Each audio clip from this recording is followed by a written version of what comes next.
Welcome to the Tech Egg. Don't get scrambled. Enjoy the video. You'll begin by confirming the gift card balance and signing into Croma. This avoids surprises at checkout. Once signed in, link or note your preferred shipping address so the flow stays smooth. Make sure you have the physical or emailed card code and any billing details handy. That saves time typing under pressure. Starting with these essentials means you can add items and move straight into payment without pausing to hunt for information.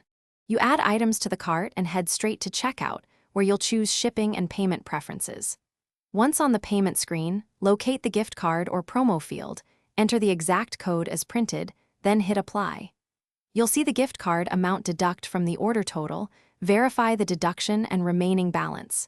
If you need to split payment, select the secondary payment method before finalizing so the remainder charges correctly. After the gift card reduces the total, you complete payment for any leftover amount using card, UPI, or net banking. Confirm the final amount before you tap pay. You should save the order confirmation and note the gift card code in case you need it later. If the gift card is declined, first recheck the code, expiry date, and balance. If issues persist, contact Croma support with your receipt and card details. That's the single best troubleshooting step.